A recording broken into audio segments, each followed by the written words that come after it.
Kennst du dieses Gefühl, ständig beschäftigt zu sein, aber innerlich trotzdem leer?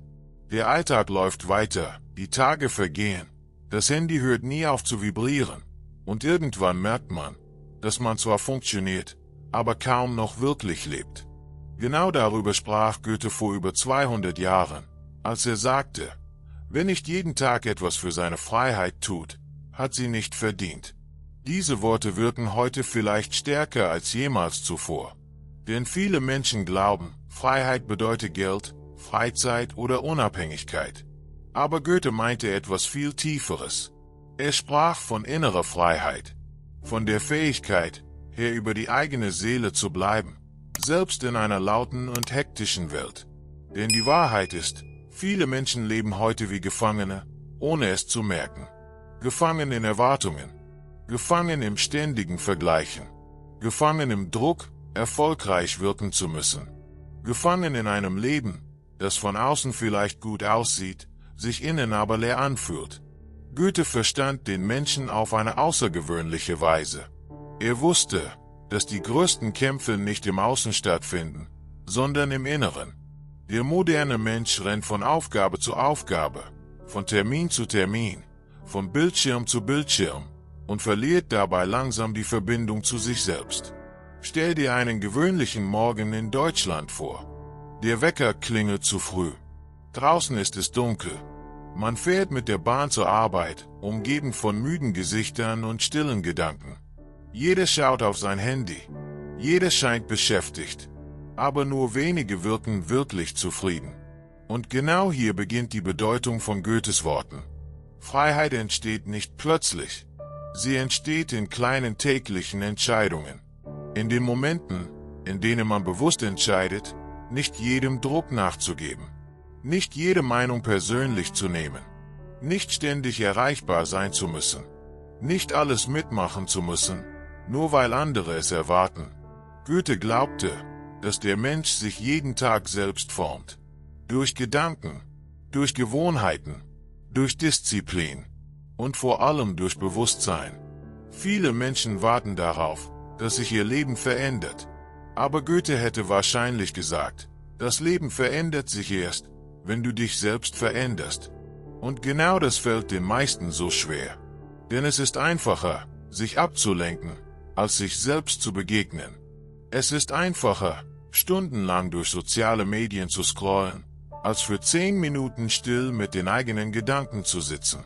Es ist einfacher, beschäftigt zu wirken, als ehrlich zu fragen, bin ich eigentlich glücklich?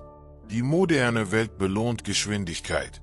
Goethe aber erinnerte uns an die Kraft der Langsamkeit. Er wusste, dass Klarheit nur entsteht, wenn der Mensch innerlich still werden kann. Vielleicht liegt genau darin eines der größten Probleme unserer Zeit. Viele Menschen können nicht mehr allein mit sich selbst sein. Sobald Stille entsteht, wird sofort Musik eingeschaltet, ein Video gestartet oder das Handy in die Hand genommen. Aber wer ständig vor sich selbst flieht, wird niemals wirkliche Freiheit finden. Goethe verstand, dass Freiheit nicht bedeutet, alles tun zu können. Wahre Freiheit bedeutet, nicht von allem kontrolliert zu werden. Nicht von Angst, nicht von Wut, nicht von Konsum, nicht von Anerkennung, nicht von fremden Erwartungen. Und diese Form von Freiheit beginnt oft mit sehr kleinen Dingen. Zum Beispiel morgens nicht sofort zum Handy zu greifen, einen Spaziergang ohne Kopfhörer zu machen, wieder zu lernen, die eigenen Gedanken wahrzunehmen, sich bewusst Zeit für Ruhe zu nehmen, ehrlich mit sich selbst zu sein. Viele Menschen unterschätzen die Macht solcher kleinen Entscheidungen. Aber genau daraus entsteht langfristig ein anderes Leben. Goethe schrieb einmal, auch aus Steinen, die einem in den Weg gelegt werden, kann man Schönes bauen. Das ist eine unglaublich kraftvolle Sichtweise. Denn sie erinnert uns daran, dass Schwierigkeiten nicht immer Zerstörung bedeuten müssen. Manchmal formen gerade schwere Zeiten den stärksten Charakter. In Deutschland kämpfen heute viele Menschen mit innerem Druck, Leistungsdruck, Zukunftsängsten, mentaler Erschöpfung. Die Welt verändert sich schnell, und viele haben das Gefühl, ständig mithalten zu müssen. Doch Goethe hätte vermutlich gesagt, dass ein Mensch nicht stärker wird, indem er immer schneller rennt, sondern indem er lernt, innerlich stabil zu bleiben. Und das zeigt sich besonders im Alltag. Ein Mensch, der innerlich frei ist, braucht nicht ständig die Zustimmung anderer. Er muss nicht überall dazugehören. Er muss nicht jedem gefallen. Er kann auch Nein sagen, ohne Schuldgefühle zu haben. Wie viele Menschen sagen jeden Tag Ja, obwohl sie eigentlich Nein meinen? Ja zu Überstunden. Ja zu toxischen Beziehungen. Ja zu Erwartungen, die sie innerlich zerstören. Und irgendwann wundern sie sich, warum sie erschöpft sind. Goethe verstand, dass Selbstachtung eine Form von Freiheit ist. Wer sich selbst respektiert, beginnt Grenzen zu setzen. Nicht aus Egoismus, sondern aus innerer Klarheit. Gerade in Beziehungen wird das sichtbar. Viele Menschen verlieren sich in Beziehungen, weil sie Angst vor Einsamkeit haben. Sie passen sich ständig an. Sie unterdrücken ihre Wahrheit. Sie spielen Rollen, nur um geliebt zu werden. Aber Goethe glaubte, dass echte Liebe niemals bedeutet, sich selbst zu verlieren. Denn ein Mensch, der keine Verbindung zu sich selbst hat, wird auch keine tiefe Verbindung zu anderen aufbauen können. Vielleicht ist das der Grund, warum heute so viele Beziehungen oberflächlich wirken. Menschen kommunizieren ständig, aber verstehen sich immer weniger. Sie schreiben Nachrichten, aber sprechen kaum ehrlich über ihre Gefühle. Goethe hingegen glaubte an Tiefe, an echte Begegnung, an Gespräche, die die Seele berühren. Und vielleicht braucht die moderne Welt genau das wieder mehr. Mehr Echtheit, mehr Ruhe, mehr Bewusstsein. Denn viele Menschen sind heute körperlich anwesend, aber geistig völlig erschöpft.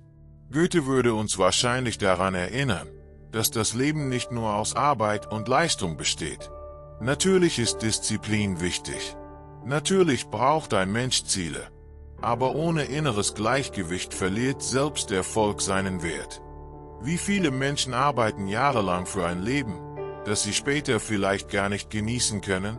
Sie verschieben Glück auf später, Ruhe auf später, Leben auf später. Doch Goethe verstand etwas Entscheidendes. Das Leben geschieht nicht irgendwann. Es geschieht jetzt. Und deshalb ist es so wichtig, bewusst zu leben, bewusst zu essen, bewusst zu sprechen, bewusst zu denken, bewusst Zeit mit Menschen zu verbringen, die einem wirklich gut tun. Viele Probleme entstehen nicht plötzlich. Sie entstehen langsam, durch unbewusste Gewohnheiten. Goethe wusste, dass Gedanken das Leben formen. Wer ständig negativ denkt, wird irgendwann auch die Welt nur noch negativ wahrnehmen. Wer aber lernt, seine Gedanken bewusst zu beobachten, gewinnt Stück für Stück mehr innere Freiheit. Das bedeutet nicht, immer positiv sein zu müssen. Auch Goethe wusste, dass Schmerz zum Leben gehört. Aber er glaubte daran, dass der Mensch selbst in schweren Zeiten wachsen kann. Vielleicht ist genau das die wichtigste Botschaft seiner Philosophie, dass der Mensch niemals aufhören sollte, an sich selbst zu arbeiten. Nicht aus Zwang, nicht aus Perfektionismus, sondern aus Respekt vor dem eigenen Leben. Denn am Ende verliert ein Mensch oft nicht gegen die Welt, sondern gegen die eigene Gewohnheit, sich selbst zu vergessen. Und genau deshalb wirken Goethes Worte bis heute so stark. Wer nicht jeden Tag etwas für seine Freiheit tut, hat sie nicht verdient. Vielleicht bedeutet das heute einfach, wieder bewusster zu leben, wieder mehr zu fühlen, wieder mehr echte Gespräche zu führen, wieder mehr Zeit mit sich selbst zu verbringen. Nicht perfekt zu werden, sondern echter. Denn innere Freiheit entsteht nicht durch große Revolutionen. Sie entsteht in stillen Momenten, in kleinen Entscheidungen, jeden einzelnen Tag. Und vielleicht hörst du dieses Video heute nicht zufällig. Vielleicht ist genau jetzt der Moment, wieder mehr auf deine innere Stimme zu hören. Wieder mehr auf das Leben, das du wirklich führen möchtest. Wenn dich solche tiefen Gedanken inspirieren und du mehr Inhalte über Philosophie, innere Stärke und ein bewusstes Leben sehen möchtest, dann abonniere jetzt den Kanal. Und im nächsten Video sprechen wir über eine weitere zeitlose Weisheit, die deine Sicht auf das Leben verändern kann. Die nächste Empfehlung wartet bereits in den Karten auf dich.